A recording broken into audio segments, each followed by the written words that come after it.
di tempat di mana Ishak nyaris dikorbankan, Yesus Kristus, anaknya yang tunggal dan terkasih dari Allah Bapa di sorga, dikorbankan demi pemenuhan janji kepada Abraham.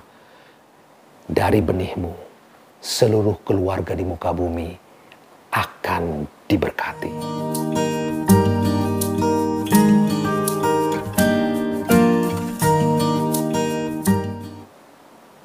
Shalom teman-teman, kita ketemu kembali di episode yang ke-7 dan kita akan berkisah tentang pengorbanan Ishak. Kelanjutan dari yang lalu episode 6 ya. Sekarang kita sampai di Kejadian bab 22 dan kita kemudian disuguhkan perintah yang tak terduga dan membingungkan. Ambillah anakmu yang tunggal, yang terkasih, Ishak, bawa ke Gunung Moria untuk korban bakaran. Kejadian 22 ayat 2. Bagaimana mungkin Tuhan yang Maha Pengasih itu dapat memberikan perintah yang sangat mengganggu ini, terutama bagi pembaca modern ya. Perintah ini menusuk hati bukan karena saja menuntut pengorbanan Ishak, tapi juga dengan embel-embel anakmu yang terkasih. Ini kan menyakitkan sekali kata-katanya ya. Terlebih kata anak itu diucapkan lebih dari 10 kali. Abraham itu yang pernah bernegosiasi di kisah Sodom dan Gomora, kita tidak ceritakan di sini ya. Kalau ada 50 orang baik, 45, 40, 30, 20, 10. Wah, negosiasi habis ya. Tapi di sini ia menurut dengan senyap. Kemudian diceritakan Abraham bangun pagi-pagi, berjalan menuju Gunung Moria, dan ia akan ditunjukkan tempat di mana Ishak akan dikorbankan. Ia mengambil kayu untuk korban bakaran dan Ishaklah yang memikulnya ke atas gunung. Sementara Abraham membawa api dan pisau. Setelah mengadakan pendakian, ya, Ishak itu bertanya kepada Abraham, di mana anak domba yang akan dipersembahkan untuk korban bakaran? 22 ayat 7. Jawaban Abraham tentu ya sengaja mungkin tidak jelas. Tuhan Allah yang akan menyediakan sendiri anak domba untuk korban bakaran. 22 ayat 8. Jika kita baca kitab suci sepotong-sepotong, memang adegan ini bisa jadi terasa cukup kejam. Kali ini Abraham yang digambarkan sebagai sosok yang taat dan benar.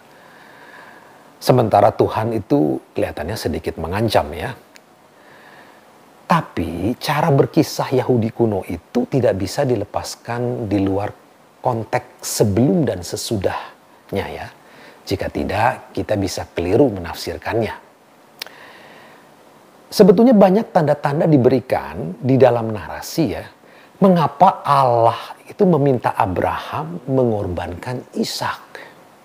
Pertama, Ishak itu tidak hanya disebut anak yang terkasih, tetapi juga sebagai anak tunggal.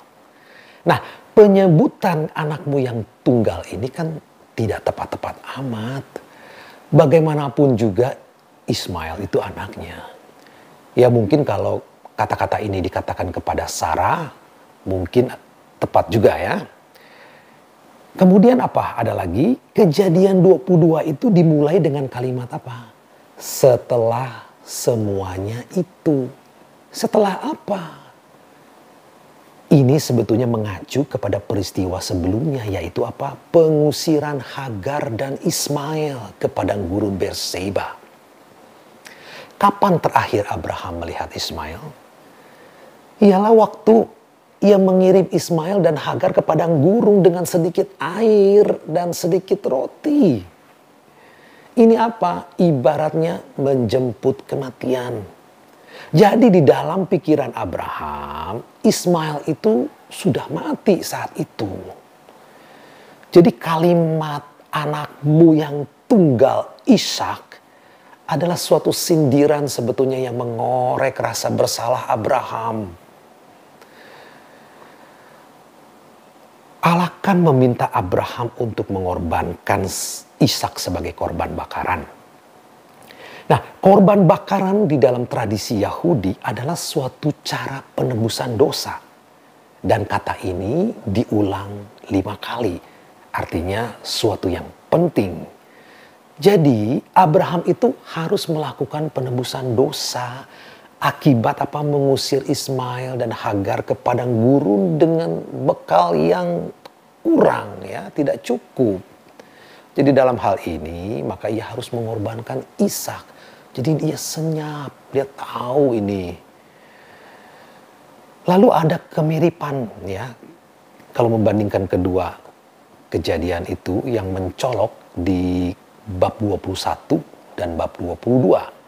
Tepatnya adalah ayatnya 21 ayat 14 dan 22 ayat 3. Nah, di situ cerita-cerita itu diawali dengan apa? Abraham bangun pagi-pagi benar untuk mempersiapkan perjalanan. Pada kedua cerita itu Abraham itu sadar bahwa anaknya itu kematiannya sudah dekat, baik Ismail maupun Ishak. Dan kedua cerita itu juga berakhir dengan apa? Sama-sama malaikat Tuhan datang menolong. Kalau di cerita pertama, Tuhan itu membuka mata siapa? Mata Hagar. Sehingga melihat sumur yang bisa dijadikan bekal ia untuk hidup. Sementara dalam cerita kedua, yang terbuka matanya itu Abraham. Sehingga ia dapat melihat domba jantan di belakangnya yang akan kemudian menggantikan Ishak sebagai korban bakaran. Kita akan lanjutkan, ya. Nah, di dalam kedua cerita, Ismail dan Ishak itu disebut anak laki-laki. Dalam bahasa Ibraninya, Na'ar.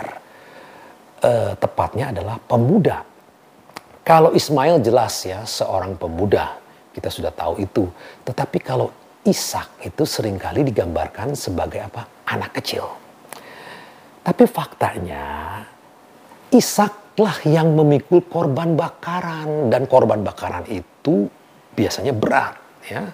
Sehingga apa? Mengindikasikan bahwa Ishak itu adalah seorang pemuda yang cukup kuat. Nah, kisah paralel ini menjelaskan alur cerita kepada cerita yang lebih besar. Yaitu Abraham diberi pengalaman yang mirip dengan pengalaman Hagar. Tuhan sendiri yang akan menyelamatkan kedua anak itu. Tidak hanya Ishak. Sekalipun Ishak adalah anak terjanji, tetapi Tuhan adalah Tuhan semua orang. Keadilan itu universal. Tidak seorang pun akan ditelantarkan dan diperlakukan tidak adil. Tuhan mendengar jeritan Ismail dan bertindak. Ia juga mengirim malaikat untuk menyelamatkan Ishak. Tuhan menunjukkan pada Hagar bahwa ia adalah pembela orang asing, yatim piatu dan janda. Dan juga ia mendengarkan Sarah jeritannya sehingga memberinya anak terjanji.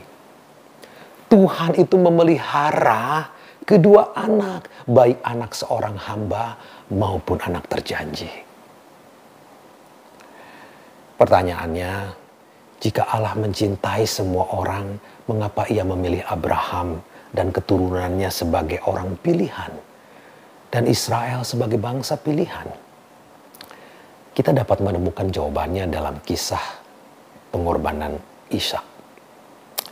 Dicobai melampaui kekuatannya, Abraham itu secara total percaya kepada Tuhan dan mempersiapkan Ishak di altar pengorbanan.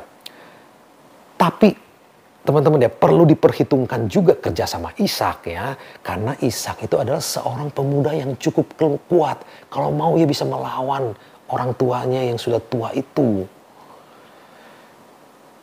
Ketika Abraham mengambil pisau, tiba-tiba malaikat Tuhan menahannya untuk tak membunuh Ishak. Melihat domba jantan di belakangnya, ia kemudian mempersembahkan domba jantan itu sebagai gantinya dan menyebut tempat itu Yahweh Yireh, yaitu Tuhan akan menyediakan. Kejadian 22 ayat 14. Tuhan lalu mengkonfirmasi janji berkat universal kepada Abraham dan menaikkannya menjadi perjanjian dengan sumpah. Aku bersumpah demi diriku, ya, bla bla bla gitu ya. Terakhirnya kan semua bangsa oleh karenamu akan memperoleh berkat. Lengkapnya bisa dibaca di Kejadian 22 ayat 16 sampai 18. Mari kita lihat lebih detail. Di awal Abraham itu mengatakan Tuhan akan menyediakan anak domba sebagai korban. Kenyataannya domba jantan, ya, bukan anak domba. Lebih dari itu, Abraham secara spesifik menamakan tempat itu apa? Dengan kalimat masa depan. Tuhan akan menyediakan. Lalu teks juga mengatakan di atas gunung Tuhan akan disediakan. 22 ayat 14.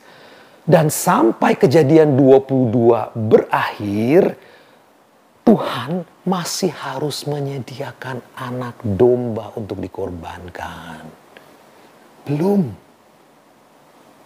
Tempat itu, Yahweh Yireh, pada akhirnya akan dinamakan Yireh Salem atau Yerusalem, yang artinya Tuhan akan melihat kedamaian. Nanti setelah Yerusalem menjadi ibu kota Israel, Raja Salomo akan membangun bait Allah di atas gunung yang sama ini, Gunung Moria. Ya, bandingkan dengan 2 Tawarikh 3 ayat 1 sampai 3 ya, dengan Kejadian 22 ayat 2. Dan setiap pagi dan sore seorang imam di bait Allah itu akan mengorbankan anak domba sebagai pengingat janji Tuhan dan berkat universal.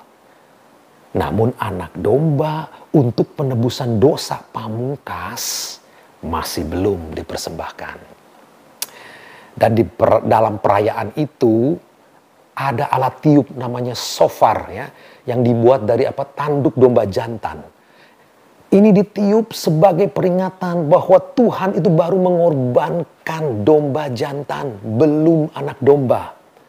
Di tempat di mana Ishak nyaris dikorbankan, Yesus Kristus, anaknya yang tunggal dan terkasih dari Allah Bapa di sorga, dikorbankan demi pemenuhan janji kepada Abraham.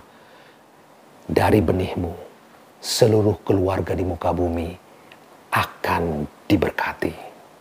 Kejadian 12 ayat 3. Janji berkat itu adalah pengampunan akan dosa dan kedamaian sejati. Penulis kitab Ibrani di Perjanjian Baru membaca Kejadian 22 ini di dalam terang Kristus. Menyatakan bahwa ketaatan Abraham untuk mengorbankan Ishak itu karena percaya jika Ishak mati, Tuhan akan membangkitkannya.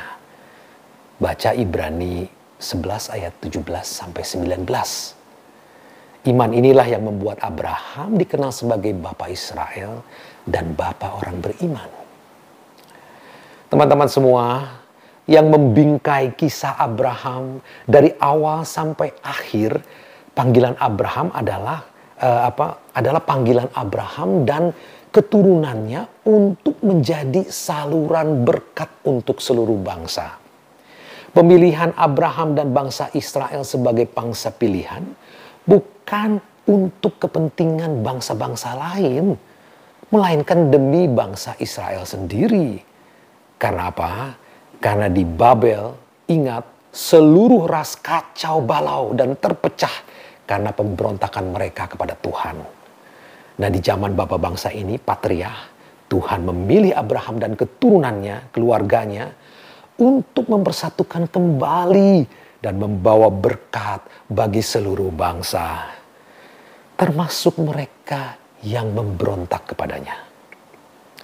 Cerita Abraham dan Israel masuk akal hanya jika kita melihatnya di dalam terang, yaitu mereka mempunyai misi untuk mengembalikan kekacauan yang telah dibuat oleh Adam dan Babel.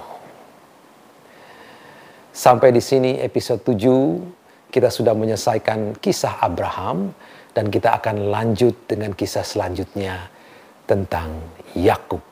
Terima kasih, Tuhan Yesus memberkati. Amin.